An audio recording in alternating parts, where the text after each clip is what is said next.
Salut les aventuriers de la lecture, j'espère que vous allez bien. On se retrouve aujourd'hui pour ça.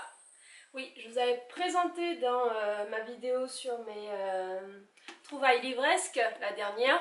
Et donc c'est les épopées avaloniennes, numéro 1, Hérodias et le guerrier au linceul, de Sarah Grimm aux éditions 38. Donc je me suis plongée dedans le week-end dernier, j'ai fini en début de semaine et donc je vous parle de ce coup de cœur, clairement, hein. On va pas tourner autour du pot, c'est un coup de cœur. Non pas parce que c'est l'auteur qui me l'a envoyé et que l'auteur est génial, mais aussi parce que franchement, c'est une pépite.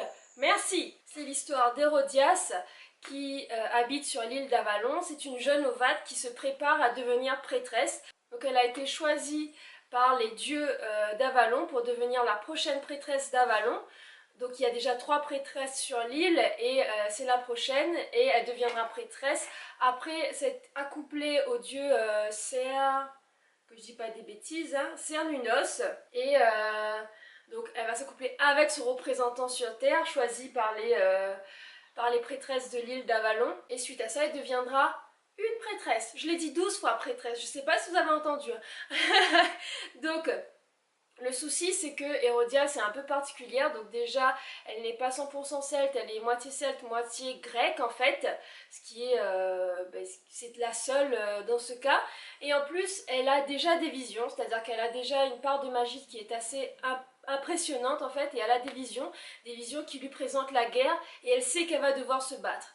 Alors elle n'est pas suivie par l'ensemble de sa communauté et elle va, contrairement à ce que disent les lois et à ce que lui procure son statut, commencer à s'entraîner.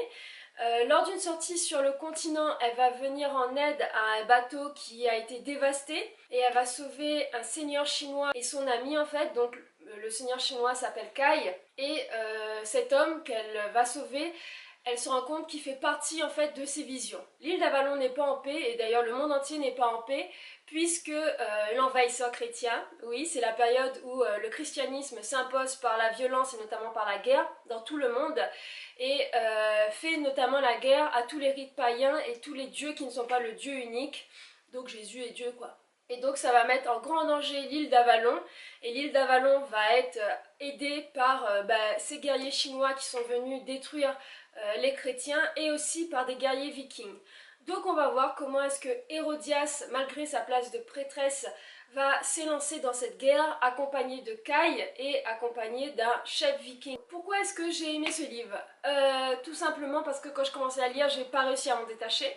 Ne serait-ce que ça, parce que son héroïne Hérodias est assez particulière, elle est très douée, elle a normalement son avenir qui est tracé en tant que prêtresse, mais elle va aller à l'encontre presque de ça en se bagarrant, en se battant comme un homme et en décidant elle-même de sa destinée. Donc on a aussi ici une héroïne forte qui va réussir à s'allier à des personnages forts. Elle est aussi en prise avec ses émotions parce qu'elle est promise au dieu Cernunnos et il se passe quand même quelque chose avec Kai, qu'elle a une haine farouche contre les chrétiens, mais elle va se rendre compte, enfin elle va avoir du mal à se rendre compte que tous les chrétiens ne sont pas des démons et que tuer tous les chrétiens c'est pas peut-être ce qui va amener à la paix. Elle souhaite plus que tout que les rituels d'Avalon continuent, quitte peut-être à tout sacrifier.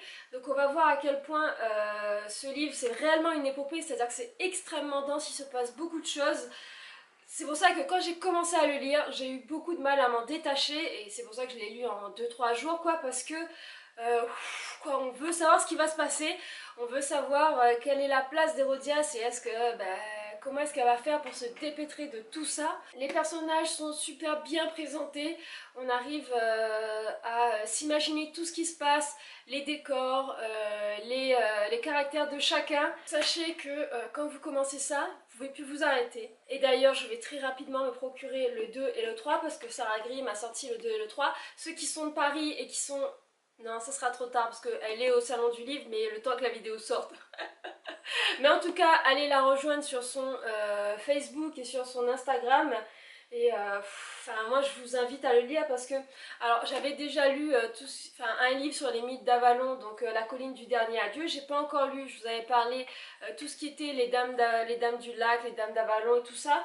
Mais ça, donc là-dedans vous avez bien sûr Morgane, Viviane, vous avez Merlin aussi, vous avez plein de magie, vous avez aussi des histoires de combat qui sont... Enfin, on vit le truc quoi, c'est impressionnant. C'était à tel point que j'en ai rêvé, sérieux, c'est-à-dire que... il m'a hanté ce truc là, c'est pour ça que j'avais très hâte de le finir parce qu'il fallait que je ferme la page, sauf que ben, j'ai envie de lire la suite maintenant. Donc nous avons un petit souci. Sarah, franchement, bravo pour ce travail. Je sais que tu regarderas la vidéo, donc je te dis bravo pour tout ça. Le livre est génial. Franchement, les animaux ont une place là-dedans, une place magique qui est assez impressionnante. Notamment celui-là, là. Oui, lui, il a une très grande place là-dedans. Et je sais pas quoi vous dire si ce n'est que c'est très bien écrit, que ça se lit très facilement, que... Voilà quoi, allez-y, c'est tout. Allez le lire, allez le lire. Donc, les épopées avaloniennes. Hérodias et le guerrier au linceul. Ouais, vivement la suite. Je vous donnerai des nouvelles de la suite de toute façon, c'est sûr. Mais j'ai pris beaucoup de plaisir à le lire. Ça, enfin, les pages se tournent quoi, ne vous inquiétez pas, hein, vous n'allez pas rester 3 heures sur un même chapitre. Hein, ça y va, ça bouge.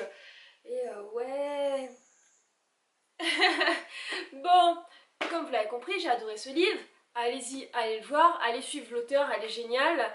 Qui, d'ailleurs, l'auteur, je ne l'ai pas précisé, mais elle-même est devenue druide, connaît tout ça, enfin, elle l'a bien écrit parce qu'elle connaît de quoi elle parle, parce qu'elle est passionnée par toute cette magie et toute cette culture et cette religion.